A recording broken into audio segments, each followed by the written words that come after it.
Bonjour, nous voilà pour notre deuxième cours.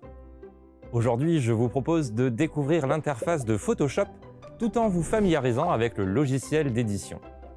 D'ailleurs, savez-vous que Photoshop a plus de 32 ans? J'imagine que oui, si vous avez déjà regardé notre première vidéo.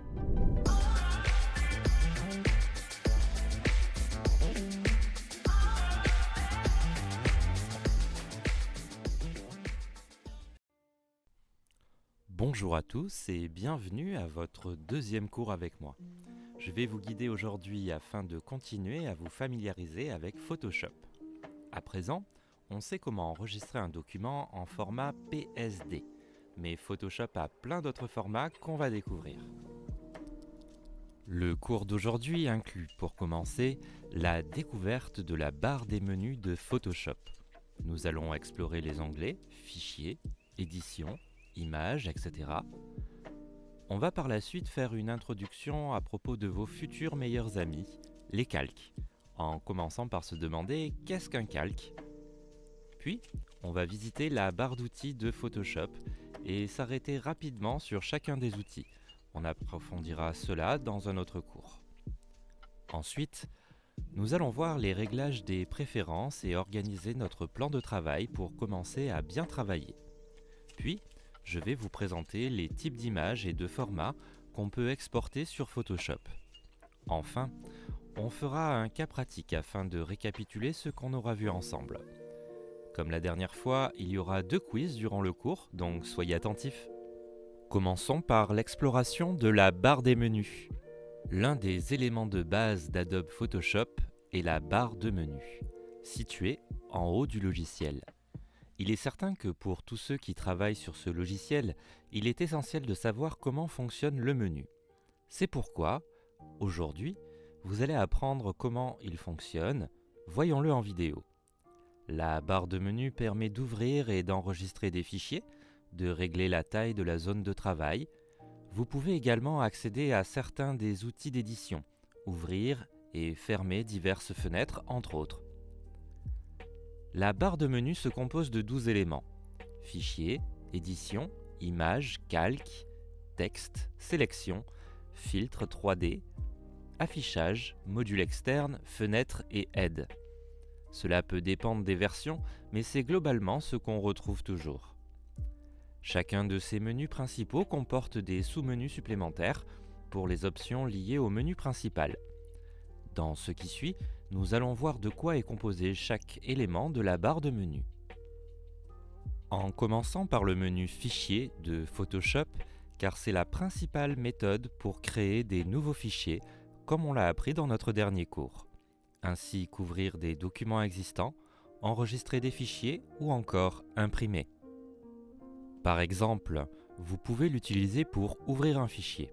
Il suffit de sélectionner « Ouvrir » pour rechercher l'image ou le PSD que vous souhaitez utiliser. Sélectionnons un des documents déjà créés et ouvrons-le. Il y a d'autres fonctionnalités dans cet onglet, par exemple la recherche de fichiers dans Adobe Stock, l'ouverture d'objets intelligents, l'enregistrement de photos pour une utilisation sur le web et l'exportation vers un format vidéo et plus encore. Nous verrons les autres fonctions en détail lorsqu'on en aura besoin par la suite. Par exemple, il existe aussi l'option « Ouvrir les fichiers récents ». Ceci ouvre une liste qui contient vos 10 derniers fichiers ouverts, si vous n'avez pas déplacé le fichier original vers un autre emplacement. Vous pouvez utiliser cette option pour ouvrir rapidement un fichier que vous souhaitez retravailler, sans avoir à passer par la procédure normale d'ouverture, de sélection et ensuite de navigation. Continuons maintenant à explorer la barre des menus. On va appuyer sur « Édition ». Avec cette fonction, vous pouvez modifier les objets que vous déposez sur la zone de travail. Les éléments du menu, les raccourcis et plus encore. Vous avez également la possibilité d'annuler ou de refaire une action récente, ainsi que couper, copier et coller. En outre, vous trouverez également des options pour remplir les sélections et effacer des objets. Pas de crainte, nous verrons plus en détail par la suite.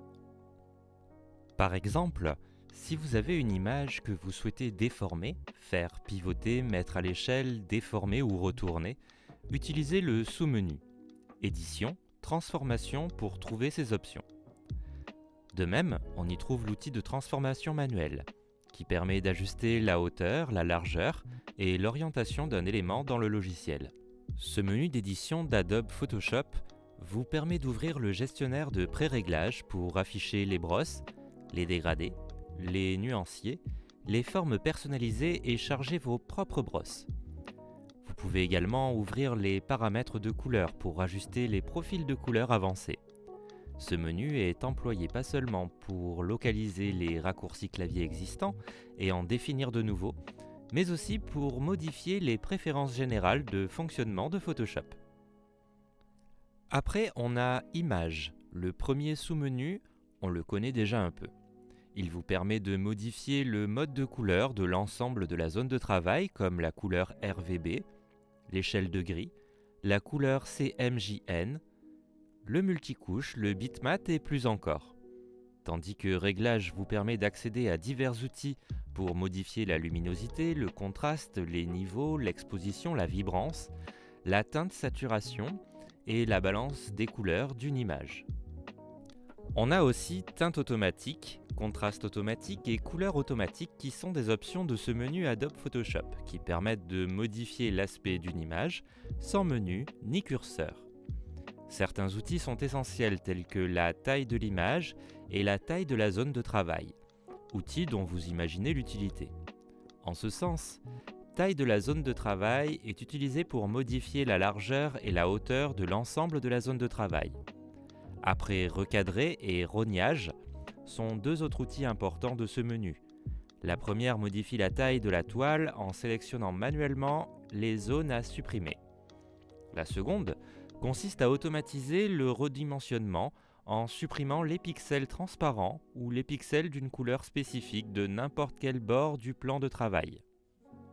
Maintenant, on a le menu Calque, mais d'abord, il faut que je vous dise que les calques sont l'un des éléments essentiels de tout logiciel d'édition et de retouche photo. Et bien sûr, il constitue l'un des piliers fondamentaux de Photoshop. Mais qu'est-ce qu'un calque ? Eh bien, un calque Photoshop revient en gros à placer une feuille transparente au-dessus d'une image ou d'une toile sur lesquelles on peut dessiner. Nous pouvons faire ce que nous voulons sur cette feuille qui, étant au-dessus de la toile, sera celle que l'on pourra voir avec la certitude que ce qui est en dessous n'est pas modifié. Et Photoshop nous permet de créer autant de calques que nous le souhaitons. Bon, jusqu'à 8000, mais nous n'irons pas jusqu'à de telles extrémités. Comme s'il s'agissait de feuilles transparentes que nous plaçons les unes sur les autres. Ces calques ont la même priorité qu'une série de feuilles transparentes placées au-dessus d'une toile. En d'autres termes, les calques supérieurs sont ceux que nous verrons en priorité dans notre image, tandis que les calques inférieurs seront cachés au fur et à mesure que nous ajouterons des éléments ou couches supérieures. Nous pourrons également appliquer toutes sortes d'effets aux calques. Par exemple, nous pourrons jouer avec leur transparence, fusionner les couches, appliquer et masquer celles que nous voulons, les combiner, les fusionner, mais nous allons voir comment et connaître plus à ce sujet dans la suite de notre cours. Alors, le menu calque, c'est l'endroit où vous pouvez créer de nouveaux calques, dupliquer des calques existants, les supprimer, les renommer et bien plus encore. Par exemple, dans ce menu, il y a des options pour créer des masques de calque, des calques de réglage et des calques de remplissage. Un calque de remplissage, par exemple, est un nouveau calque pré-rempli d'une couleur, d'un motif ou d'un dégradé spécifique que vous pouvez choisir en cliquant dessus. Comme à chaque fois, nous verrons plus en détail les outils dont nous aurons besoin plus tard dans ce cours. Ne vous inquiétez pas. Vous pouvez aussi utiliser le menu calque pour créer et modifier des objets dynamiques. Vous pouvez également exporter son contenu dans un fichier ou remplacer son contenu par celui d'un autre objet dynamique. D'autres options du menu calque vous permettent de regrouper, de masquer et de verrouiller les calques, de disposer les calques derrière ou devant les autres, de lier et de fusionner les calques, ou encore d'aplatir l'image pour fusionner automatiquement tous les calques. Passons maintenant au menu texte de Photoshop. Il fournit toutes les options de configuration de texte du logiciel. Vous trouverez ici des outils permettant de modifier le texte à votre guise. Ainsi, vous pouvez par exemple trouver et remplacer des mots et des phrases dans un document entier. En tout cas, l'outil texte est très intuitif. Il suffit de le sélectionner pour ajouter du texte. On va maintenant parler d'un des menus les plus importants de Photoshop, même si ici on ne fait pas de préférence. Le menu Sélection. Avec cette option de menu, vous pouvez tout sélectionner sur la zone de travail, sélectionner les calques et les désélectionner. Vous pouvez aussi par exemple avec l'outil Zone de mise au point, modifier le bord d'une sélection. Vous pouvez régler les paramètres d'adoucissement, d'atténuation, de contraste et de décalage des bords pour définir des détails de sélection spécifiques. Ce sont des modifications qui vont vous permettre d'affiner au mieux votre sélection, comme par exemple quand vous allez devoir détourer un personnage. Pour l'instant, il y a beaucoup d'informations à assimiler, c'est normal. J'évoque avec vous les possibilités, mais nous rentrerons dans les détails ensuite et surtout, nous allons pratiquer ensemble. On continue par le menu Filtres et nous allons le voir en vidéo. Les filtres constituent la partie qu'on pourrait appeler créative de Photoshop et ils sont répertoriés dans le menu Filtres. Vous pouvez également utiliser des filtres de déformation, d'esquisse, de texture et d'autres filtres intégrés. Ce menu contient également des filtres pour le flou, le bruit, le pixel, le rendu et l'accentuation. Je vous laisse vous amuser avec ces différents filtres afin de laisser place à votre imagination. Pour enregistrer ou charger un filtre Photoshop personnalisé, on peut aller dans Filtres, Divers, Autres et utiliser le bouton Charger pour localiser le fichier et le bouton Enregistrer pour créer un nouveau fichier. Le menu Filtre permet également de déformer les pixels horizontaux et verticaux, par exemple pour créer l'effet d'une image repliée sur elle-même. Après, on a le menu 3D, car oui, Photoshop vous permet de créer et de modifier des objets 3D à des fins de modélisation et d'impression. C'est pourquoi le menu 3D contient les outils dont vous avez besoin pour modifier les fichiers 3D et les rendre plus attractifs. Si vous ne savez pas par où commencer, vous pouvez créer des objets 3D à partir de calques que vous avez déjà créés par exemple. Le menu Affichage d'Adobe Photoshop comprend des outils liés à la façon dont vous voyez les choses dans Photoshop. Vous pouvez par exemple activer une règle, créer des repères que vous pouvez suivre pour un placement précis d'un objet et passer en mode plein écran. Ces options comprennent le zoom avant et arrière, l'ajustement automatique des calques à la même taille que l'écran, l'affichage de la taille réelle des pixels et l'affichage de la taille d'impression. Pour afficher la règle, vous pouvez appuyer aussi sur CTRL et R.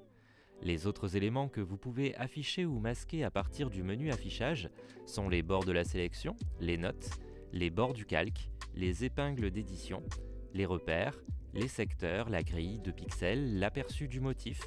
Évidemment, nous ne verrons pas toutes les possibilités en détail, car comme dans tous les menus, il y a des options beaucoup utilisées et d'autres presque jamais. Durant ce cours, vous verrez bien sûr tout ce dont vous avez réellement besoin. Puis, vous avez le menu Module externe, qui sert juste à ouvrir le panneau des plugins. Les plugins étant des modules préfaits qui vont vous permettre de gagner du temps au lieu de tout faire manuellement.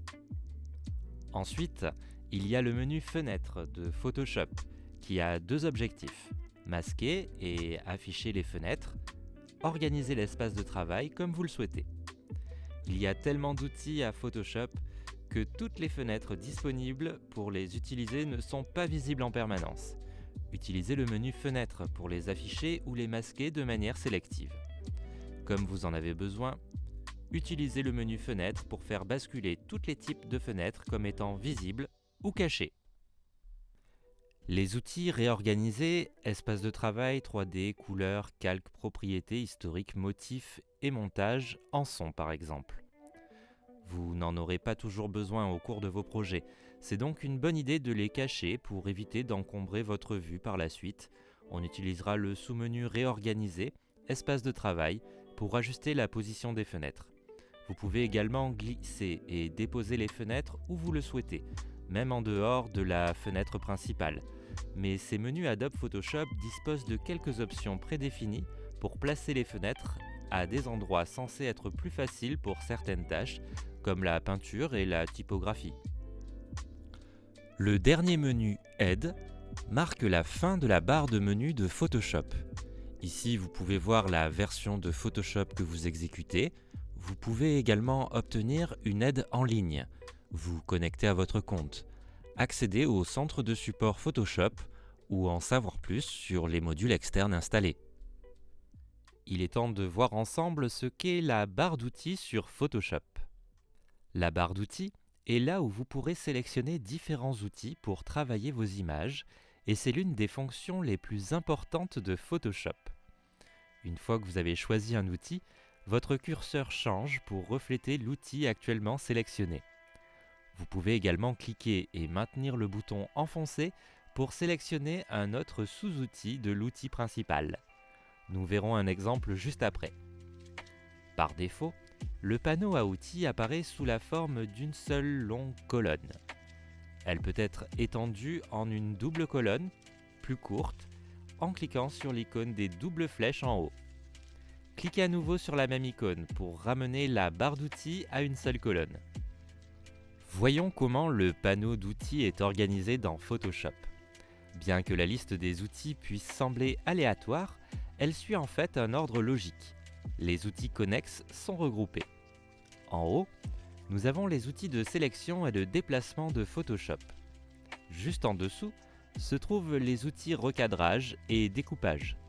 En dessous se trouvent les outils de mesure, suivis des nombreux outils de retouche et de peinture de Photoshop. Viennent ensuite les outils dessin et texte. Et enfin, près du bas de la barre d'outils, nous trouvons les outils de navigation de Photoshop.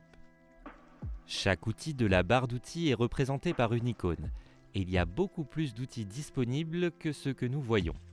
Une petite flèche dans le coin inférieur droit de l'icône d'un outil signifie que d'autres outils se cachent derrière elle, au même endroit.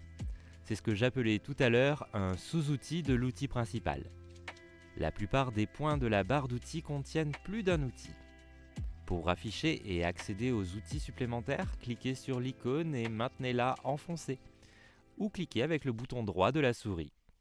Dans les deux cas, un menu déroulant s'affiche et présente les autres outils disponibles. Pour choisir l'un des outils supplémentaires, sélectionnez-le dans la liste.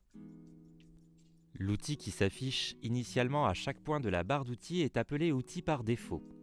L'outil cadre rectangulaire est l'outil par défaut pour le point que nous examinons ici. Pour sélectionner un outil, on peut soit cliquer dessus, soit appuyer sur un raccourci clavier, par exemple pour l'outil rectangle, c'est U.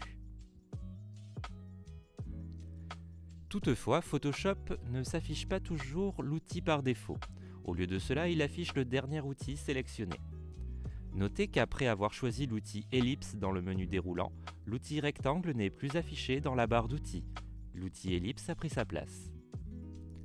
Maintenant que nous avons appris comment la barre d'outils de Photoshop est organisée et comment accéder à tous les outils qu'elle contient, examinons les outils eux-mêmes. Par exemple, l'outil déplacement est utilisé pour déplacer des calques, des sélections et des repères dans un document Photoshop. Activez Sélection automatique pour sélectionner automatiquement le calque ou le groupe sur lequel vous cliquez. On peut faire appel à cet outil avec la touche V.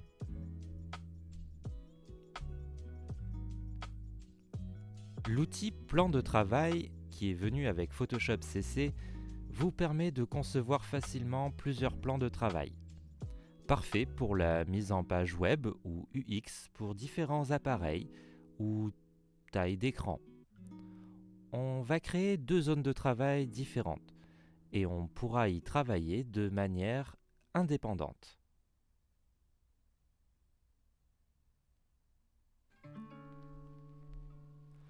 L'outil rectangle de sélection dessine des contours de sélection rectangulaire ou en ellipse. Maintenez la touche Shift enfoncée tout en faisant glisser pour dessiner une sélection carrée. Maintenez Shift enfoncé aussi si vous désirez dessiner une autre zone de sélection. L'outil cadre arrangé unique de Photoshop sélectionne une rangée de pixels dans l'image de gauche à droite. Utilisez l'outil cadre à colonne unique pour sélectionner une seule colonne de pixels de haut en bas. L'outil lasso vous permet d'effectuer des sélections aussi, mais à main levée cette fois-ci, comme si vous dessiniez avec un crayon sur un dessin. Il n'a donc pas très bonne presse auprès des natifs du numérique qui recherchent davantage de précision. En dessous, nous avons le lasso polygonal. Il sert à sélectionner avec des lignes droites, utile avec des formes géométriques précises. Puis le lasso magnétique, qui s'aligne au bord d'une image que vous souhaitez sélectionner, très utile dans des zones contrastées. On peut faire appel à l'outil lasso avec la touche L. L'outil sélection d'objets reconnaît des objets dans l'espace. L'outil sélection rapide est capable de reconnaître le contour des objets à une précision mathématique. L'outil sélection d'objets et sélection rapide sont les derniers outils en date à se joindre à Photoshop. Ils dépassent de loin la baguette magique démodée, précisément en raison de sa capacité à reconnaître et à différencier les bords, alors que la baguette magique ne lit que par le ton et la couleur. On peut faire appel à l'outil de sélection avec la touche W. L'outil recadrage permet de recadrer notre plan de travail. On peut faire appel à l'outil de recadrage avec la touche C.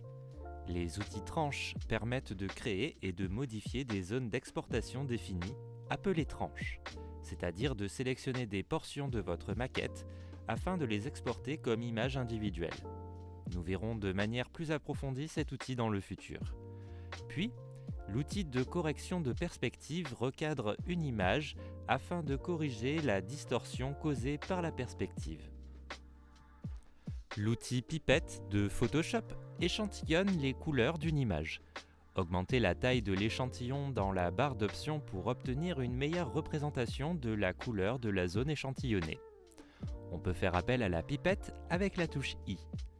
Si on fait un clic droit sur la pipette, on peut découvrir d'autres outils, comme l'outil pipette à matériau 3D pour échantillonner le matériau d'un modèle 3D dans Photoshop. L'outil échantillon de couleur qui affiche la valeur de couleur dans la zone sélectionnée, échantillonnée, dans une image. Jusqu'à 4 zones peuvent être échantillonnées en même temps.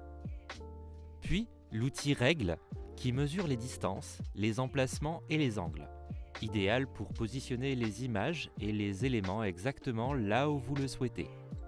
Ensuite, l'outil note qui vous permet de joindre des notes textuelles à votre document Photoshop, que ce soit par vous-même ou pour d'autres personnes travaillant sur le même projet.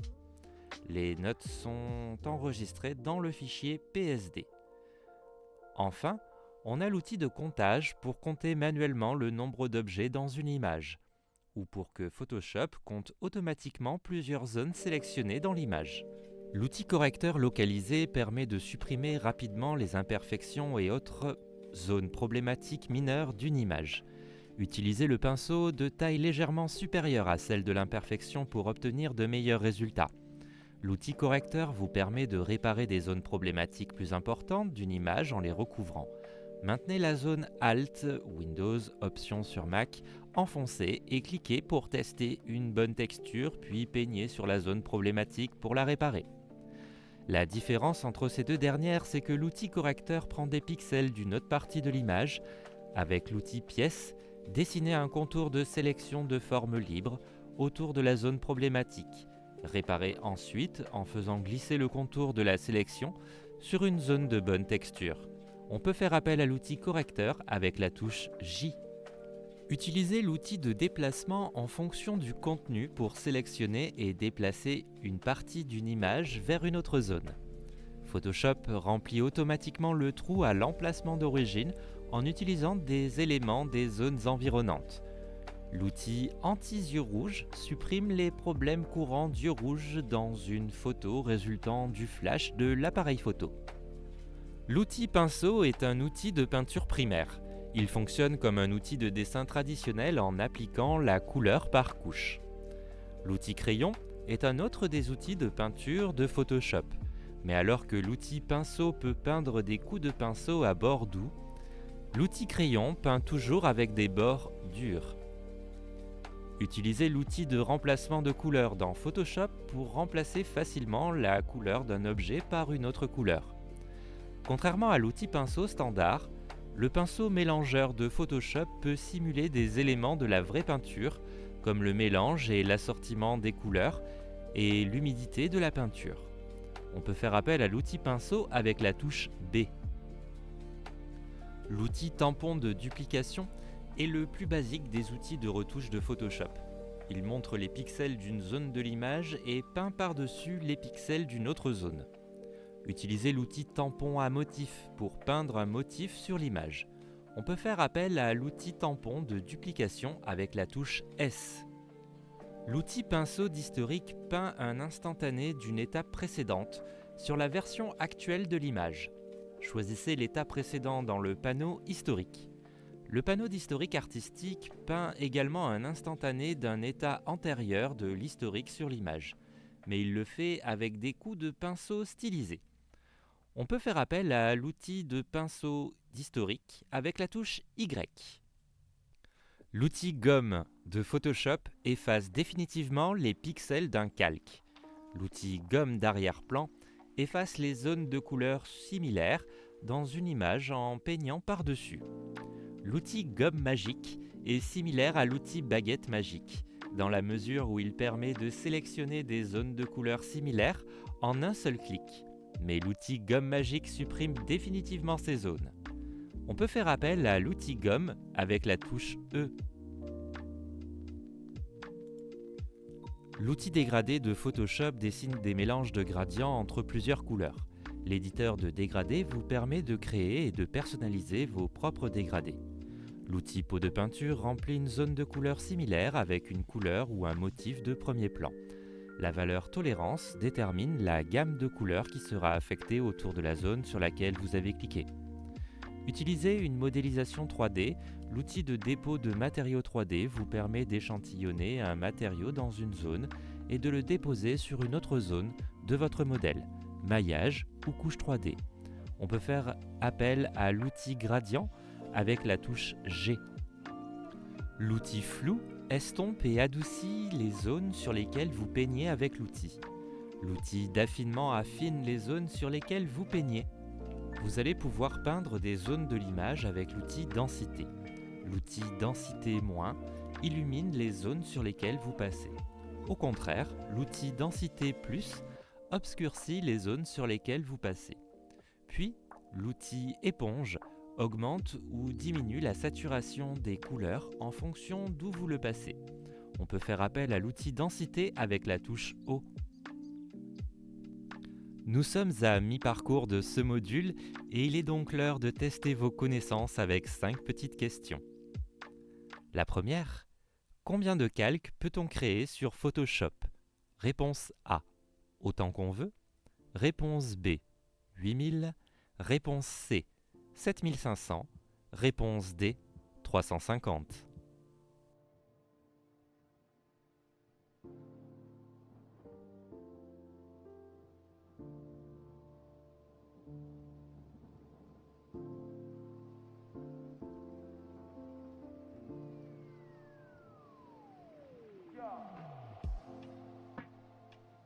Photoshop nous permet de créer beaucoup de calques, avec la limite de 8000 calques. Donc la réponse, c'est la B, 8000 calques. Ensuite, combien de menus pensez-vous qu'il y a dans la barre de menu? Réponse A, 15. Réponse B, 8. Réponse C, 12. Réponse D, 9.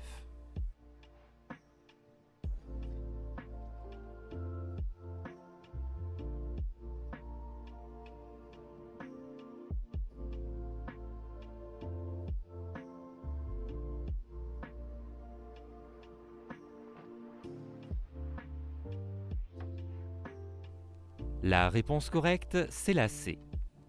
La barre de menu se compose de 12 éléments: fichier, édition, image, calque, texte, en dépendant de version, sélection, filtre, 3D, affichage, module externe, fenêtre et aide. Maintenant, peut-on changer le mode de couleur une fois le document créé? Réponse A, oui. Réponse B, non. Réponse C, oui, mais qu'une seule fois. Réponse D, je suis sûr que c'est non.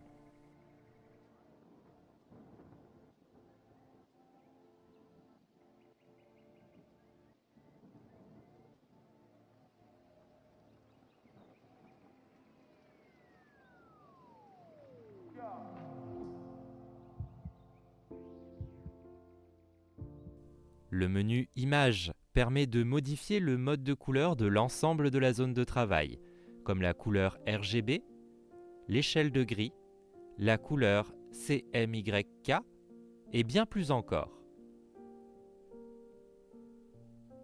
Pour l'avant-dernière question, je vais vous demander quel outil appelle la touche F. Réponse A, aucun. Réponse B, pinceau, évidemment. Réponse C, pinceau d'historique. Réponse D, tampon de duplication.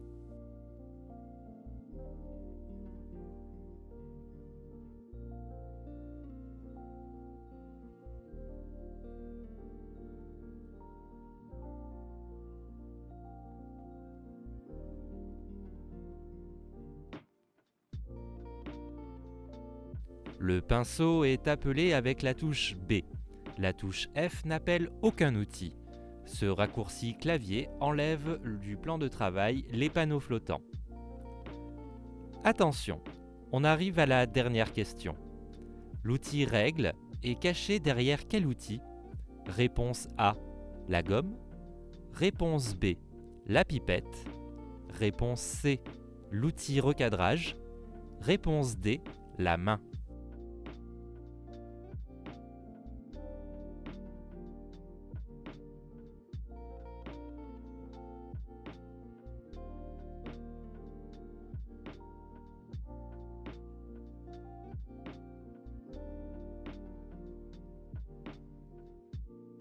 Si on fait un clic droit sur la pipette, on peut découvrir d'autres outils, comme l'outil Règle qui mesure les distances, les emplacements et les angles.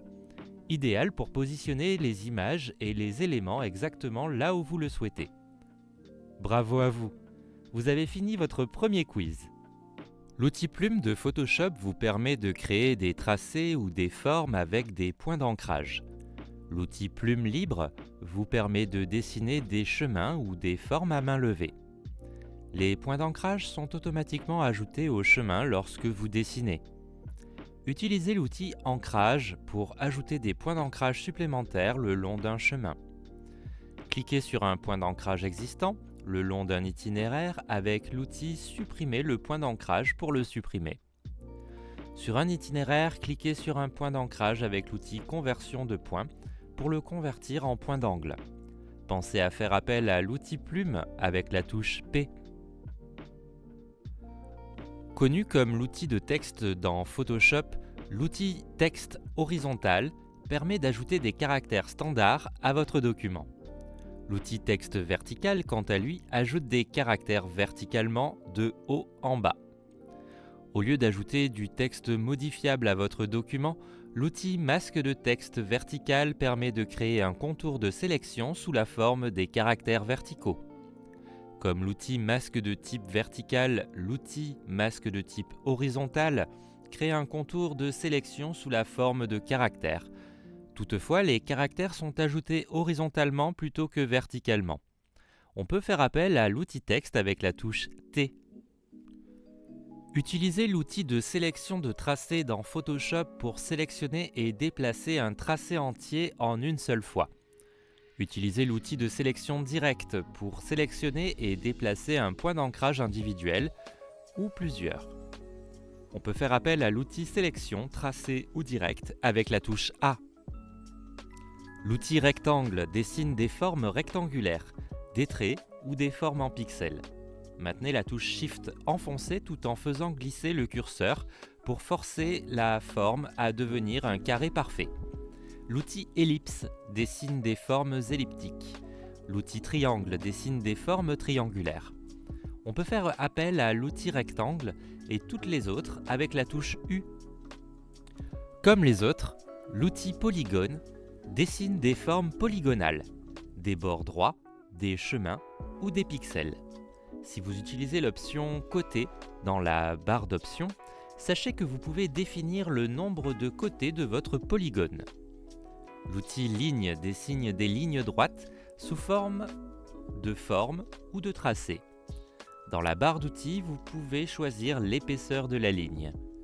L'outil forme personnalisée de Photoshop vous permet de sélectionner et de dessiner des formes personnalisées. Vous pouvez choisir parmi les formes personnalisées intégrées de Photoshop ou créer les vôtres. Découvrez maintenant les outils de navigation. Tout d'abord, l'outil main vous permet de cliquer et de faire glisser une image sur l'écran pour visualiser différentes zones. On peut faire appel à l'outil main avec la touche H, mais vous pouvez également la faire glisser sur votre plan de travail si vous maintenez la touche espace appuyée en même temps que vous glissez sur votre souris. Utilisez l'outil rotation de la vue pour faire pivoter le plan de travail afin de visualiser et de modifier l'image sous différents angles. On peut faire appel à l'outil rotation avec la touche R. L'outil zoom vous permet de zoomer sur des zones spécifiques avec votre souris. On peut faire appel à lui avec la touche Z. Et enfin, nous avons les 3 petits points. C'est un menu qui vous permettra d'éditer votre barre d'outils.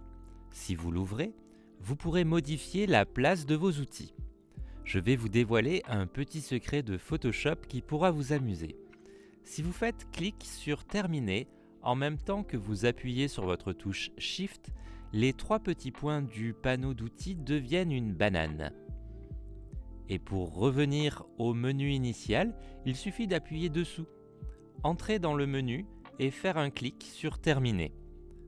Sentez-vous libre de laisser la banane sur votre logiciel, elle sera là à chaque fois que vous ouvrirez Photoshop. Tout de suite, cela peut vous sembler intense en information, mais la meilleure manière d'apprendre, c'est de pratiquer et de vous entraîner. Pour vous aider, je vais vous proposer une courte vidéo pour vous familiariser avec les différents outils. Pour commencer, vous allez glisser l'image sur votre plan de travail. Une fois déposée, vous allez la mettre à la taille de votre document en appuyant sur Alt et en tirant sur les bords. Pour confirmer, appuyez sur Entrée. Avant de commencer, cliquez sur le calque pour être sûr qu'il est bien sélectionné. Sélectionnez l'outil Pièce. Avec cet outil, on va entourer le fruit qui est au centre. Le logiciel va vous indiquer que pour réaliser cette action, il faut transformer le calque en objet dynamique. Vous allez cliquer sur OK. Maintenant, bougez votre calque pour supplanter le fruit avec un autre. Cliquez en dehors de l'image pour désélectionner et regarder. Il n'y a aucune trace ni preuve de ce qu'on vient de faire. On va augmenter la taille de l'outil. Pour cela, vous allez à la barre d'options située en haut de votre écran et appuyer sur le petit cercle. Puis, augmenter l'épaisseur. Testez avec différentes tailles jusqu'à ce qu'il soit à 70% de la taille de l'objet que vous souhaitez cacher. Vous pouvez commencer à peindre dessus. Vous allez voir comment votre fruit disparaît petit à petit. On va faire ça encore une fois pour dégager le centre de l'image afin de mettre un texte. Allez, on recommence. Maintenant, prenons l'outil Pièce encore une fois. Cette fois pour faire bouger un des fruits à sa place initiale. On va cliquer sur la touche T et on va cliquer sur notre plan de travail.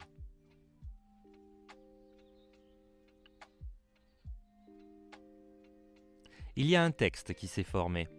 Il est sélectionné automatiquement, on va écrire quelque chose. On va prendre la pipette et choisir une couleur de notre image. Ensuite, on va la copier avec CTRL-C.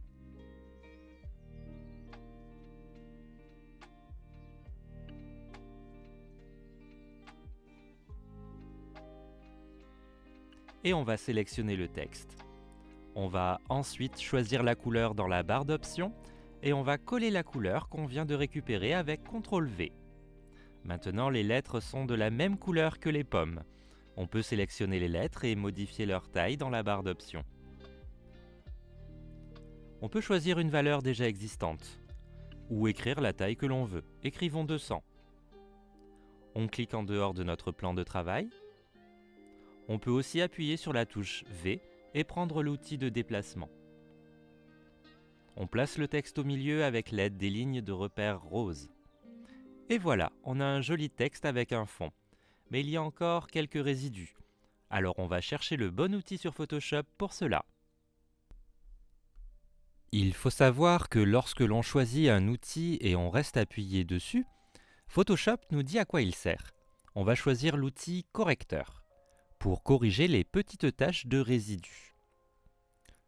Encore une fois, on va augmenter la taille et on va appuyer sur Alt pour choisir d'où Photoshop va prendre la matière première pour cacher les résidus.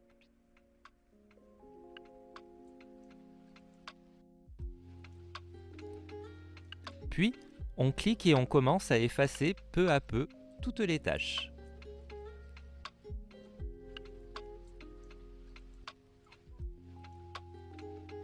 Une fois qu'on a supprimé toutes les taches, on va choisir le rectangle et on va créer une ligne assez épaisse pour souligner le mot « une pomme ».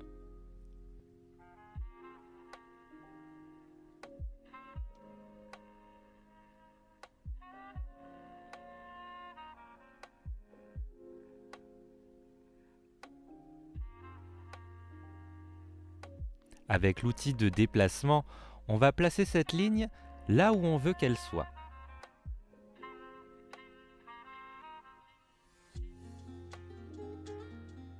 Si on approche avec l'outil Zoom, on peut voir qu'il y a un bord noir autour de la ligne.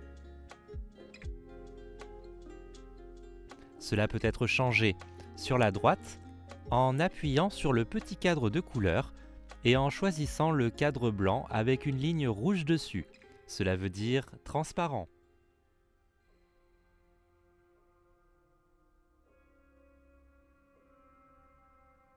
On va recadrer le rectangle pour qu'il fasse la même taille que le texte.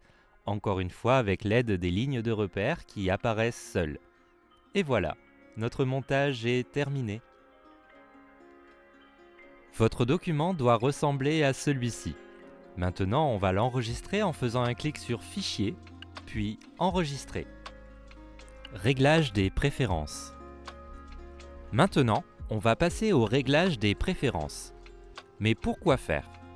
Photoshop dispose d'une série de paramètres qui nous permettent de personnaliser son fonctionnement et son interface pour nous faciliter les tâches.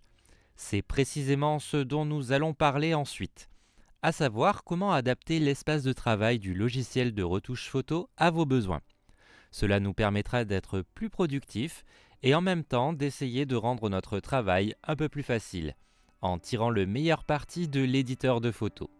Pour accéder à tous ces paramètres de personnalisation, une fois que nous avons l'interface principale à l'écran, nous passons à l'option de menu Édition Préférences. Nous trouvons ici une liste déroulante où nous cliquons d'abord sur Interface. Comme son nom l'indique, on trouve ici une série de paramètres relatifs à l'aspect visuel du logiciel. À partir de là, nous avons la possibilité de définir un thème de couleur spécifique parmi les différents disponibles ici. Je vous conseille d'utiliser le thème sombre pour protéger vos yeux. Un autre petit secret de Photoshop, c'est que si on appuie sur la touche Shift et Alt en même temps et que vous cliquez sur une des couleurs, ces dernières deviennent des toasts de pain de mie. Vous avez maintenant choisi une couleur pour l'interface de Photoshop ? Ce n'est pas tout, car cette section du logiciel vous permet de personnaliser les teintes qui seront utilisées dans d'autres sections. Nous faisons ici référence au plein écran du bureau, à ses menus, au plan de travail, etc. De même, l'application Adobe nous permet d'établir une série de bordures pour ces éléments. Il faut savoir qu'à partir de cette section, nous pouvons également mettre à l'échelle le bureau, définir la taille de la police ou choisir la langue des menus. En outre, tout ça sur le panneau de gauche qui offre une série de sélecteurs très utiles. Par exemple, nous pouvons personnaliser le comportement des fenêtres d'outils, les icônes que nous y trouvons et activer une barre d'options plus petite. Il faut ajouter à tout ce qu'on vient de voir une série de petites fenêtres ou panneaux répartis dans l'interface principale pour pouvoir interagir avec eux. Cela signifie que nous aurons la possibilité de visualiser les outils de la barre d'outils principale, ainsi que les panneaux que nous utilisons le plus et qui nous intéressent dans chaque cas. En fait, c'est précisément pour ces derniers que je vais venir vous aider. Plus précisément, nous faisons référence à la possibilité d'afficher ou de masquer les panneaux que nous avons déjà mentionnés. Tout dépend de la façon dont nous utilisons l'application au quotidien. Nous devons garder à l'esprit que ces panneaux ou petites fenêtres dont nous parlons sont des éléments fondamentaux pour l'édition et le travail de nos images. Après, il est possible que les utilisateurs qui ont un niveau de base pour ce logiciel soient satisfaits avec les outils déjà disponibles par défaut. Par défaut, Photoshop lui-même nous en montre quelques-uns, situés sur le côté droit de l'interface principale. Toutefois, en fonction de nos habitudes ou de la taille de l'écran dont nous disposons, nous ne devons pas nous contenter de ce placement.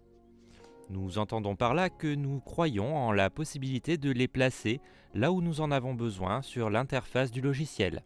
De même, nous pouvons les empiler les uns sur les autres afin que leur placement soit plus approprié. Pour faire tout cela, il suffit de placer le pointeur de la souris sur l'entête en haut de la petite fenêtre. Ensuite, il suffit de le faire glisser à l'endroit souhaité sur le bureau. Ces panneaux peuvent être placés en haut, en bas, à gauche de l'interface de Photoshop. Mais en même temps, si nous posons un de ces panneaux sous un autre, nous verrons qu'une ligne bleue apparaît qui nous permet de les faire se positionner automatiquement à la verticale. Tout d'abord, il doit être très clair que ces petites fenêtres auxquelles nous faisons référence correspondent à certaines des fonctions les plus importantes du logiciel. De cette façon, et en fonction des besoins que nous avons à un moment donné, nous serons probablement intéressés par l'affichage de certains panneaux ou d'autres sur l'écran. Comme il est facile de l'imaginer, le logiciel Adobe nous permet de le faire de manière simple. C'est précisément ce dont je parle. Par défaut, le logiciel Adobe nous présente une série de panneaux en vue. Ceux-ci s'affichent dès que l'application est lancée en tant que telle, mais c'est quelque chose que nous pouvons facilement modifier grâce au menu situé en haut de l'application. Pour tout cela, il suffit de cliquer sur le menu Fenêtre, puis Espace de travail, et une liste déroulante de tous les panneaux disponibles apparaît. Dans un premier temps, certains d'entre eux sont déjà marqués et ils correspondent précisément à ceux que nous avons en vue en ce moment, et en les décochant, on ne les verra plus. Les formats d'enregistrement. On va parler du type de fichier que Photoshop peut exporter. Comme PSB, ses différences avec le PSD, PNG ou encore JPEG, Photoshop PDF entre autres. Connaître ce qui est le mieux nous aidera à trouver le bon format pour notre projet. Un fichier PSD peut enregistrer un document d'une taille maximale de 30 000 par 30 000 pixels. Si l'on considère que la plupart des réflexes numériques prennent des images d'environ 6720 par 4480, soit 30 MP, c'est un chiffre assez élevé. Lorsque vous faites la conversion, 30 000 par 30 000 donne une image de 900 mégapixels, ce qui est bien plus que ce dont vous avez besoin. Lorsque vous y pensez de cette façon, le fichier PSD de 900 mégapixels semble être tout ce dont vous aurez besoin. Le problème est que cet exemple ne parle que des dimensions. Dès que vous commencez à ajouter des couches supplémentaires, des ajustements d'image, etc. à votre projet, la taille du fichier augmente rapidement. Malheureusement, avec un fichier PSD, la limite d'enregistrement est de 2 Go. Dès que votre projet dépasse cette taille, vous devez chercher une alternative. C'est là que le fichier PSB entre en jeu. Un fichier PSB a une taille maximale de document de 300 000 par 300 000 pixels, ce qui équivaut à 9000 mégapixels, ce qui est tout simplement insensé. On peut dire que vous ne dépasserez pas cette limite avec un appareil photo du commerce. Avec une capacité de fichier plus de 10 fois supérieure à celle du PSD, les fichiers PSB sont le choix évident pour les projets de grande envergure. Même si vous avez une tonne de couches et d'ajustements, un fichier PSB offre plus qu'assez de place pour sauvegarder votre projet. Maintenant, on va vous parler des PNG. PNG, c'est l'abréviation de Portable Network Graphic. Il s'agit d'un format de fichier important qui est très utile pour l'édition de photos. Vous pouvez utiliser les fichiers PNG pour des arrière-plans complètement transparents ou des ombres portées, transparence partielle, pour obtenir de superbes effets. Ce format d'image ne sacrifie pas la qualité et les détails des photos, mais cela signifie qu'ils sont généralement plus grands en taille que les JPEG. Ainsi, les PNG sont plus adaptés aux petites images comme les logos. Il faut utiliser les formats d'images PNG si vous souhaitez créer des images avec transparence, un logo ou simplement si vous voulez conserver la qualité d'une image détaillée. On a tous des images en JPEG, qui est l'abréviation de Joint Photographic Expert Group, groupe d'experts en photographie, et son extension est généralement écrite sous la forme de .jpg. Ce format de fichier image le plus répandu est utilisé pour stocker des photos dans le monde entier et constitue généralement le format de fichier par défaut pour l'enregistrement des images. En fait, la plupart des images que vous trouvez en ligne sont téléchargées sous forme de .jpg. Les fichiers JPEG sont disponibles en différents niveaux de qualité, faible, moyen et élevé. Le plus souvent, les images JPEG sont idéales pour être partagées sur les médias sociaux, par courrier électronique et sur les sites web. Ces fichiers étant relativement petits, ils prennent moins de place sur votre ordinateur. Attention, toutefois, l'enregistrement d'images en format JPEG peut compromettre la qualité de l'image. Il faut utiliser le format d'image JPG si vous souhaitez créer des images complexes comportant beaucoup de couleurs différentes, comme les photographies, pour compresser des images très détaillées et pour l'impression. Vous avez forcément déjà entendu parler des GIF, GIF. Bon, c'est l'abréviation de Graphic Interchange Format, format d'échange graphique. Et il est assez similaire au PNG en termes de préservation de la qualité de l'image. Avec les fichiers d'images GIF, vous pouvez également créer de courtes animations pour le web. Ce format d'image possède une gamme de couleurs plus restreinte, il n'est donc pas adapté à toutes les photos. Comme le PNG, les images GIF peuvent être transparentes, mais contrairement au PNG, les GIF ne prennent pas en charge la transparence partielle, ce qui signifie que vous ne pouvez pas l'utiliser pour préserver les effets d'ombre dans vos photos. Il faut utiliser le format d'image GIF si vous souhaitez créer des images simples avec peu de couleurs, comme les icônes ou des images animées. Alors le TIFF, TIFF, c'est l'abréviation de Tagged Image File Format, format de fichier d'images étiqueté, et il est connu comme le format de fichier le plus utilisé par les photographes et les concepteurs. Les images stockées sous le fichier TIFF sont des meilleures pour le post-traitement, car elles ne sont pas du tout compressées. Avec les fichiers TIFF, vous pouvez créer toutes sortes d'images numériques. Vous pouvez utiliser des fichiers TIFF avec n'importe quel logiciel de retouche photo pour perfectionner vos photos. Et vous pouvez réenregistrer les fichiers TIFF dans n'importe quel autre format de fichier. Bien que les fichiers TIFF prennent plus de place sur vos appareils, ils offrent une plus grande flexibilité. Il faut utiliser le format d'image TIFF pour des images que vous souhaitez stocker sans perdre de détails, et pour les images que vous devez imprimer. On va parler des PDF qui est l'abréviation de Portable Document Format. Ce format est essentiellement utilisé lorsque vous devez enregistrer des fichiers qui ne peuvent être modifiés, mais qui doivent néanmoins être facilement partagés et imprimés. Aujourd'hui, presque tout le monde possède une version d'Adobe Reader ou un autre logiciel sur son ordinateur qui peut lire un fichier PDF. Et c'est un format que vous pouvez exporter depuis Photoshop. Un fichier DICOM, DICOM, est une image enregistrée au format Digital Imaging and Communications in Medicine, DICOM. Il contient l'image d'un examen médical comme une échographie ou une IRM. Le fichier DICOM peut également inclure des données d'identification des patients afin de relier l'image à une personne spécifique. Un fichier portant l'extension .mp4 est un format de fichier vidéo MPEG-4. Le fichier MP4 sont l'un des formats de fichiers vidéo les plus courants utilisés pour le téléchargement et la diffusion de vidéos sur Internet. Il s'agit d'un format vidéo très polyvalent et compressé qui peut également stocker du son, des sous-titres et des images fixes. Photoshop accepte aussi les fichiers en .mov et AVI. Comment enregistrer un document ? Comme on a déjà vu, on peut enregistrer en PSD ou en PSB pour nos fichiers de base avec fichier enregistré. Mais si notre projet a un autre but, alors c'est là qu'on doit maîtriser les différents types d'exportation. Par exemple, vous pouvez utiliser l'exportation rapide. Pour cela, allez dans Fichier, Exportation, Exportation rapide en PNG. Sélectionnez l'emplacement où vous souhaitez enregistrer l'image et cliquez sur Enregistrer.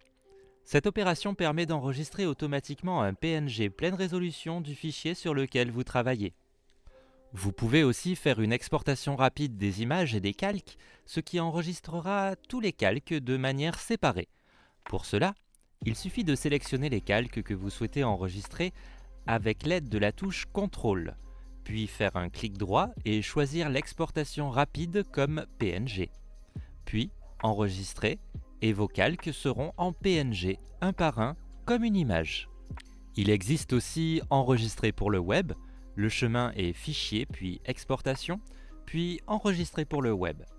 Mais pourquoi l'utiliser alors que vous pourriez simplement enregistrer vos fichiers par une méthode standard, telle que Fichier, Enregistrer sous. La fonction Enregistrer pour le web fait 3 choses essentielles. Elle optimise les dimensions du fichier, par exemple 150 pixels par 150 pixels, ce qui lui permet de s'insérer plus proprement dans les pages web et d'avoir une meilleure apparence, moins déformée. Elle utilise la taille du fichier, par exemple 23 kilobits, ce qui permet de le télécharger plus rapidement. Il enregistre au format RVB ou écran, par opposition au format CMJN pour impression. Cet outil est idéal pour créer des icônes Twitter, des photos de profil Facebook, des fichiers produits, des images de blog et des fichiers sources pour les favicons. On peut aussi exporter des plans de travail en fichier. Si on a plusieurs plans de travail, on peut aussi les exporter en fichiers séparés sur Fichier, Exportation, Plan de travail en fichier. Nous allons maintenant enregistrer le document. Après le cas pratique, on a eu une image. Maintenant, on va l'enregistrer. On va appuyer sur Fichier, Exportation, Enregistrer pour le web. Ici, on peut choisir le format, la taille définitive. On va choisir de le mettre en PNG 24, puis Enregistrer. Maintenant, avec l'onglet Calque, on va fermer avec les 2 yeux, l'arrière-plan et l'image de base avec le fruit. On va se retrouver avec une grille de carreaux blancs et grises. C'est la grille de transparence de Photoshop. Un maillage qui remplit par défaut des carrés gris et blancs lorsque l'espace de l'image est transparent ou lorsqu'un calque ne contient aucun pixel. Puisqu'il s'agit de l'apparence par défaut, nous pouvons modifier sa couleur et la taille des carrés, ainsi que la supprimer. Pour ce faire, accédez au menu Préférences avec la combinaison des touches CTRL plus K. Sélectionnez l'option de transparence et couleur non imprimable. Nous verrons que nous avons la possibilité de modifier la taille de la grille ainsi que les couleurs dans Paramètres de transparence. En couleur, nous pourrons choisir des combinaisons déjà réalisées par défaut ou choisir nous-mêmes notre couleur. Maintenant, on va appuyer encore une fois sur Fichier, Exportation, Enregistrer pour le web. Ici, on peut choisir le format, la taille définitive entre autres, et on va la mettre en PNG 24. Puis, Enregistrer. On trouvera notre fichier sans fond. C'est ça, la propriété du PNG. Maintenant, répétons le processus. Fichier, Exportation, Enregistrer pour le web. Cette fois, on va enregistrer en JPG. On clique sur Enregistrer. On verra que malgré le fait qu'on ait enlevé le fond, il apparaît quand même car JPG n'a pas la propriété de transparence. Nous allons maintenant faire un exercice récap pour vérifier si vous avez bien compris. Pour ce récap, on va d'abord créer un fichier. On peut soit appuyer sur Fichier puis Nouveau ou simplement sur CTRL-N. Ensuite, on va le personnaliser. On va lui donner la taille de 1080 par 1080 pixels, ce qui fera notre document un document carré, et on va le nommer cours 02. On vérifie d'être en 8 bits RVB avec un fond blanc. Notez qu'on peut mettre directement un arrière-plan transparent, mais on ne va pas le faire pour ce cours. On appuie sur Créer. Maintenant, on a un plan de travail blanc. Cliquez ensuite sur l'outil Cercle. On peut aussi appuyer sur la lettre U. Si vous n'avez pas l'outil Cercle, faites un clic droit sur la forme qui vous a été présentée, puis sélectionnez le cercle. Si on appuie sur la touche Shift en même temps qu'on fait un cercle, ce dernier sera un cercle parfait. À droite, on a un panneau avec les propriétés. Vous allez choisir la couleur qui convient le plus. Je vais choisir le bleu. Je clique dehors pour voir les autres choix. Maintenant, je vais choisir la couleur du bord, comme je ne veux pas. Je vais choisir ce petit carré blanc avec une ligne rouge au milieu. Cela veut dire pas de couleur. Je clique en dehors de ma zone de travail pour voir ce que j'ai créé. Il est magnifique ce cercle. Par défaut, si vous le bougez, vous allez voir des lignes roses. Elles vont vous indiquer la place de notre objet. On va le placer bien au milieu. Maintenant, on va aller dans les calques. Si on ne le voit pas, il suffit d'aller dans Fenêtre et ensuite à Calque et cocher la case où on peut appuyer sur F7 sur notre clavier. On vérifie qu'on a un arrière-plan blanc. Allons enregistrer notre fichier. On appuie sur Fichier puis Enregistrer ou appuyant sur CTRL-S en même temps. On va nommer notre fichier cours 02, notez que le format est PSD et on va cliquer sur Enregistrer. Maintenant que notre PSD est enregistré, on va aller sur Fichier, Exportation, ensuite Enregistrer pour le web. Ici, on nous donne un aperçu de ce qu'on va avoir. On choisit PNG et on coche Transparence. Notez que le fond est toujours blanc. On clique sur Enregistrer et on le garde dans un dossier où on pourra le retrouver. Si on regarde dans le dossier, on ouvre notre PNG. Même s'il est en PNG, le fond reste blanc. Ceci est dû au fait d'avoir laissé le calque arrière-plan. On va le cacher en appuyant sur le petit œil. On a la grille de transparence qui apparaît. Et on va répéter le processus. On va aller sur Fichier, puis Exportation, puis Enregistrer pour le web.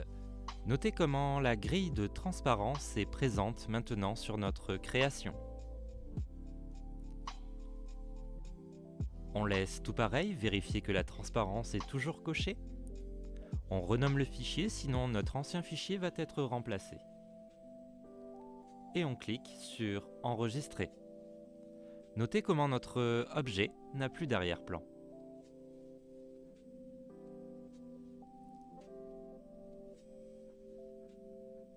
Nous sommes à la fin de notre module et il est l'heure de tester vos connaissances avec 5 questions pour une dernière fois aujourd'hui.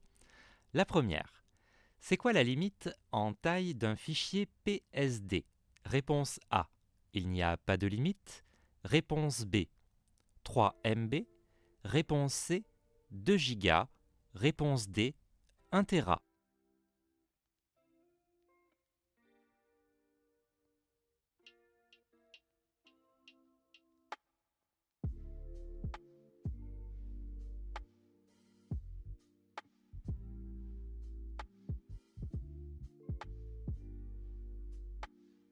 La limite d'enregistrement pour un fichier PSD est de 2 Go.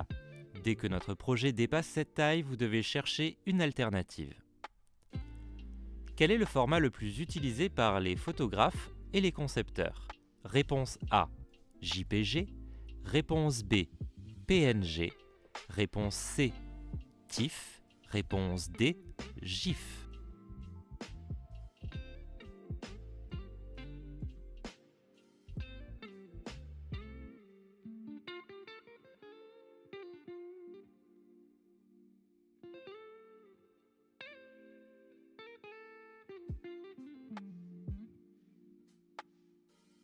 La réponse correcte, c'est la C.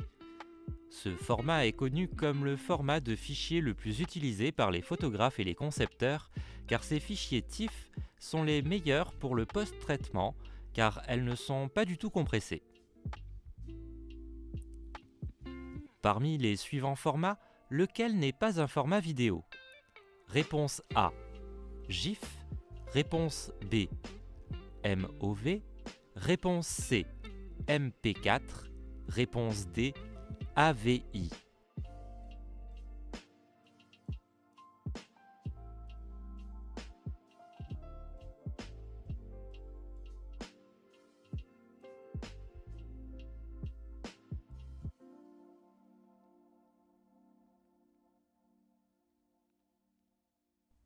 Malgré le fait qu'on puisse créer de courtes animations pour le web avec les fichiers d'images GIF, il reste un format d'image et pas de vidéo. Pour l'avant-dernière question, si on veut avoir un arrière-plan transparent, il faut enregistrer en réponse A, PNG, réponse B, JPG, réponse C, TIFF, réponse D, GIF.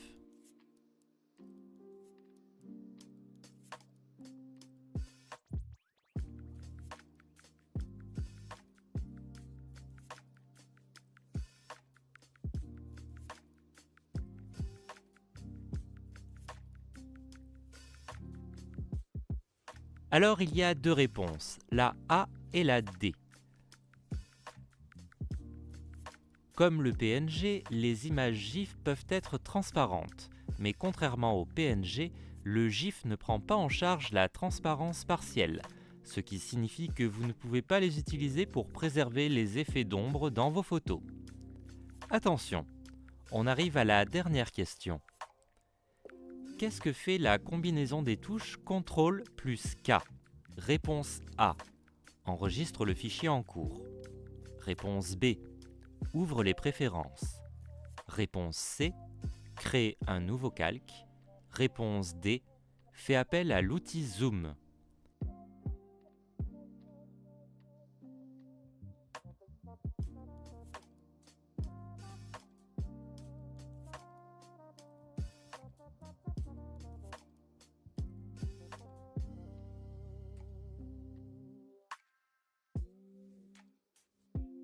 La réponse correcte, c'est la B. En appuyant sur CTRL plus K, on ouvre le panneau des préférences de Photoshop. Bravo à vous, le quiz est désormais terminé. À très bientôt pour une nouvelle session. Je vous remercie d'avoir suivi ce cours avec moi aujourd'hui et j'espère vous retrouver très vite. À bientôt. Ce cours a été très instructif et nous avons appris tout un tas de nouvelles astuces dans la maîtrise du logiciel. J'espère que cette session vous a plu. Quant à nous, nous nous retrouvons très vite pour une nouvelle session.